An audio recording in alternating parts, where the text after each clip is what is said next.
সারা পৃথিবী কন্ট্রোল করে যে কয়েকটা ফ্যামিলি, তার মধ্যে একটা ফ্যামিলির নাম হচ্ছে রথচাইল্ড ফ্যামিলি। দেখেন ওরা কইছে ফ্যামিলি আলাদা করা, ওরা ফ্যামিলি একসাথে থাকে, সারা দুনিয়ার টাকা পয়সা ওরা কন্ট্রোল করে। ওয়ালটন ফ্যামিলি আমেরিকায় সারা দুনিয়া কন্ট্রোল করে, ওরা আবার ফ্যামিলি একসাথে। আর আপনাদের কি কইছে বিয়া হয়েছে আলাদা, কেন রে বাবা? ইসলামে অনেকে আবার শরীয়ত দেখে, আমি শরীয়ত ভালো করে বুঝি, কার সামনে কে আসা যায় যায় না সেটা আমরা জানি। আপনি আপনার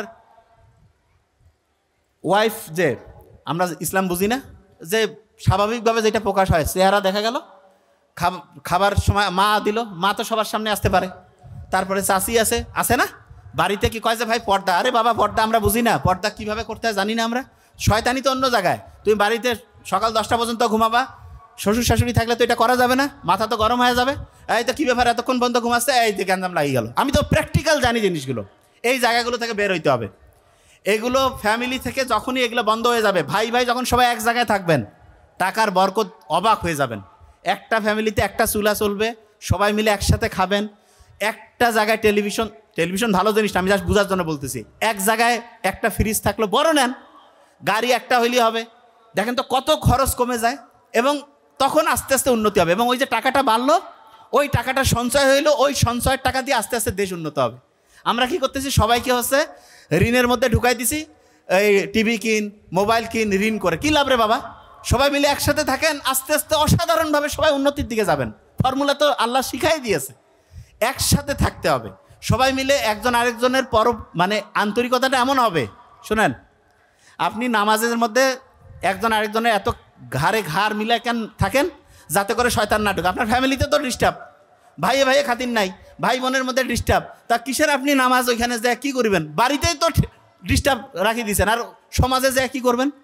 মসজিদগুলো এত অসাধারণ সিস্টেম আল্লাহ দিয়েছে, মসজিদগুলো গেলাম, নামাজ পড়লাম, আসসালামু আলাইকুম, আরে বাবা ঠিক আছে, এটা তো হইলই। মসজিদগুলোর কাজ কী ছিল? প্রত্যেক দিন সকাল থেকে 5 বার যে আমরা নামাজে যাই, ওইখানে আলোচনা করার কথা ছিল যে কিরে এর ছেলে কিছু করে না, এ কি করে খাচ্ছে, এর একটা সমস্যার সমাধান করো, এ আজকে অসুস্থ হয়েছে, সবাই মিলে কি করা যায়, আচ্ছা ওর চাকরি চলে গেছে, সবাই মিলে একটা ব্যবস্থা করি, আচ্ছা এর টাকা পয়সার একটু অভাব, সবাই মিলে হেল্প করি। মসজিদ হওয়ার কথা ছিল এইটা। ও আল্লাহ, মসজিদে গেলাম, নামাজ পড়ে আসসালামু আলাইকুম বলে চলে আসলাম, এটা হইল? মসজিদ হচ্ছে প্রবলেম সলভিং ক্যাপাসিটি। এবং জুমার দিন যে বড় মসজিদ, ওইটার মানেটা কি? ছোট এলাকায় ঘরে ঘরে ধরেন যে কয়েকটা ঘর মিলে একটা মসজিদ, ওইখানে সব সমস্যার সমাধান হবে না। এই জন্য আল্লাহ কত সাইন্টিফিক। শুক্রবার দিন সবাই একসাথে নামাজ পড়লেন, সেইখানে কি হইলো, ওই এলাকার ওনার সমস্যা, ঠিক আছে আমরা হেল্প করি, ওই এলাকার ওনার সমস্যা আমরা হেল্প করি। ইসলাম কি অসাধারণ জিনিস দেখাই দিল। আর মসজিদের মধ্যে যে আমরা কোনো প্রবলেম সলভিং আলোচনা নাই। আমি আমার আব্বাকে বলি যে আব্বা তোমরা এলাকার যারা গাঁজাখোর ধান্দাবাজ এগুলো নিয়ে একটা দিন প্রোগ্রাম করো কেন? আমার নিজের আব্বা হ্যাঁ কয় এগুলা তো পুলিশের কাজ। আমি বলছি কিসের পুলিশের কাজ? এবং দেখবেন ঢাকা ইউনিভার্সিটিতে যাই ওই যে যারা খুব ভালো কাজ করতেছে আলহামদুলিল্লাহ, বলছে না যে এই যে মদখোর তারপরে নেশাখোর এদেরকে সরাবে, এই ভালো কাজ করতে গেলে অনেকে এসে কি কবে জানেন, ভাই এটা তো ওনাদের কাজ না, এটা হচ্ছে পুলিশের কাজ, অমুকের কাজ। এরা হচ্ছে সবচাইতে বড় নিমকা শয়তান। এই শয়তান থেকে বাঁচতে হবে। শুনেন, ভালো কাজের সময় নিয়ম, খারাপ কাজের সময় কোন নিয়ম?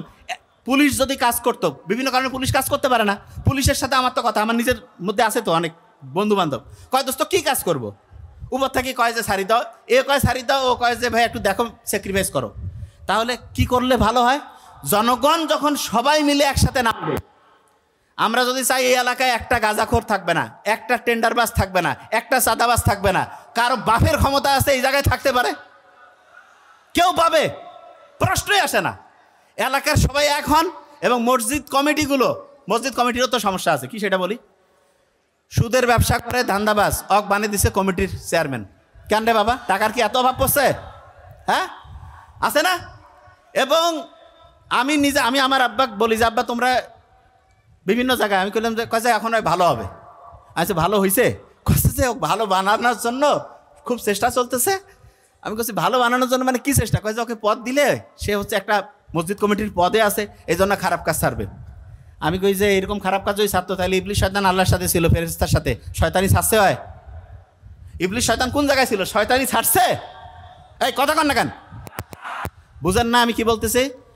শোনেন, সারাটা দেশ আমরা চেঞ্জ করতে পারি যদি আপনি যদি চেঞ্জ হয়ে যান, যে আমি সব বুঝবো রে বাবা, কে ভালো কে খারাপ, চোর বাটপারের সাথে কোনো খাতির রাখবো না, যে 2 নাম্বারি করে চুরি করে ঘুষ খায়, মানুষকে ঠকায়, 2 নাম্বারি করে টাকা পয়সা ইনকাম করছে, তার সাথে অত মিষ্টি মধুর কথা কেন রে বাবা? হ্যাঁ দেখা হয়েছে এমনিতে আসসালামু আলাইকুম, কিন্তু ওক আবার প্রধান অতিথি বানিয়ে থুইছেন কি কারণে? পয়সার ধান্দা। তা আপনিও তো বড় চোর রে বাবা, প্রোগ্রাম বন্ধ করে দেন। সবচেয়ে সৎ লোক দিয়ে প্রোগ্রাম করতে পারলে করবেন, না হলে প্রোগ্রাম বন্ধ। আমি যে কোনো প্রোগ্রামে যাওয়ার আগে কই যে আমার প্রোগ্রাম নেওয়ার ক্ষেত্রে আমাদের যে টিম আছে, আমি আগে কই যে যারা করতেছে তাদের একেবারে স্ক্যান করি। কোনো জায়গায় কোনো চোর বাটপার গুন্ডা বদমাশ থাকলে আমি যাবই না, যে ভাই এটা কেমন কথা। আগে আমি গোটাল দেখি একদম, যে এখানে কে আছে, চুরি আছে নাকি ভালো লোক আছে। মানে ওই যে বাটপার আসিয়া থাকবে আর আমি এখানে যাবো, নো, কখনো এটা হবে না। ভালো লোকজন টাকা দিয়ে যদি সব কিনা যাইতো তাহলে তো দুনিয়া ভালো দাম কি? ভালো মানুষজন তো এইভাবে ধ্বংস হয়ে গেছে। একজন একটা 5 লাখ টাকা দিল, 10 লাখ টাকা দিল, যায় ওর সাথে একটা কাজ করে দিল। কেন রে বাবা? এটা ভুলেও করা যাবে না। পড়াশোনা যারা করছেন, যারা সৎ লোক, পড়াশোনা করলে যে সৎ তা না, যারা সৎ তাদের একটা জিনিস মাথায় রাখতে হবে, আপনার সততার দাম সারা পৃথিবীর সব কিছুর চাইতে বেশি, সব কিছুর চাইতে বেশি। আমি বলতেছি কখনোই এইটাকে নষ্ট করতে দিবেন না যে টাকা। আর আরেকটা জিনিস, অনেকে আছে না, একজন সফল হয়েছে না ব্যর্থ হয়েছে এটা মাপি টাকা দিয়া, যে আর টাকা বেশি। ঘন্টু সুইপার আছে না, সুইপার খারাপ জিনিসটা আমি জাস্ট বোঝার জন্য বলতেছি। একজন একটা হচ্ছে টয়লেট পরিষ্কার করলে 500 টাকা পায়, তা দিনে যদি সে 3টা বা 4টা পরিষ্কার করে 2000, মাসে 60,000। বিসিএস অফিসার প্রথমে ঢুকে পায় ধরেন 40,000, তার বিসিএস অফিসারের চাইতে তো ওইটাই ভালো, ঠিক না? টাকা দিয়ে যদি সব কিছু পরিমাপ করেন হবে, মোটে এটা করবেন না। জিনিসটাকে আমি বুঝাইতে পারছি, মাথায় ঢুকছে? শোনেন, ভালো লোক এইটার কোনো বিকল্প নাই। কোন লোক? ভোট যখন দিবেন আল্লাহর নামের কথা একটু খেয়াল করবেন, যে আল্লাহ কি বলছে সেই জিনিসটা একটু খেয়াল করবেন। তার বাড়ির বউগুলো বেশিরভাগ দেরিতে উঠে। আমার ছোটো বোনকে আমি কই তুই দেরি, অবশ্য আলহামদুলিল্লাহ উঠে, তাড়াতাড়ি উঠে, কোনো খাতির করি না। আমার বোন বউ, আমার নিজের লোককে তো আমি আগে ধরি যে তাড়াতাড়ি ঘুম থেকে উঠা লাগবে। আমার ছোটো বোন ও অফিসার, যত অফিসার হও বাড়ির বউ মেইন কাজ করা লাগবে, খাবার দাবার রেডি করা লাগবে, এটা তোমার কাজ, এটা অন্য করার কাজ হবে না। তুমি এখন প্রফেসর হও, পিএইচডি ডিগ্রি হও, বাংলাদেশে প্রাইম মিনিস্টার হও, কিছু যায় আসে না, বাড়ির খাবার তোমার বানাইতে হবে। এইটা প্রত্যেকের বাড়িতে নিয়ম হবে, প্রত্যেকে এই নিয়মটা করবেন। বুঝাইতে পারছি? প্রত্যেকে। এবং শোনেন শোনেন, বাড়িতে আব্বা আম্মার সাথে সম্মান সূচক আচরণ। শোনেন, বাড়িটা ধ্বংস করলো কিভাবে? বাড়িতে আব্বা আম্মার সম্মান নাই, এটা খুব খারাপ জিনিস। আমি আপনাকে বলতেছি ক্যামেরার সামনে, আমার আব্বা আলহামদুলিল্লাহ, আমার আব্বা কেন এটা আমি চিন্তা করি, আব্বার কি রহমত। আমার দাদি বলে গেছে যে তুই দুধ ভাত খাবি। আমার আব্বা কিন্তু জীবনে খুব যে বড় কিছু করছে তা না, কিন্তু আমি দেখি আমার আব্বা যে পরিমাণ টাকা পয়সা আব্বার কাছে থাকে, এটা বড় বড় শিল্পপতি তাদের কাছে কেন? কারণ আমার ছোট ভাই ওই যে আছে নোবেল, ওর পুরা টাকাটা কিন্তু আমাদের আব্বার কাছে থাকে, এবং আমার টাকা যখন যেটা বেশিরভাগ থাকে আমার কাছেও থাকে কিছু, কিন্তু ওর পুরো টাকাটা কিন্তু বাসায় থাকে আব্বার কাছে। তা সেদিন আমি গল্প করতেছিলাম, কাছে কী ব্যাপার, বাড়িতে আব্বার কাছে, হ্যাঁ টাকা লাগলে আব্বার কাছ থেকে নেই। এবং এইটার যে বরকত, আমার ছোটো ভাই আছে, ওকে আমি আবার আরেকটা বুদ্ধি দিছি যে প্রত্যেকদিন আম্মাকে টাকা দিবি।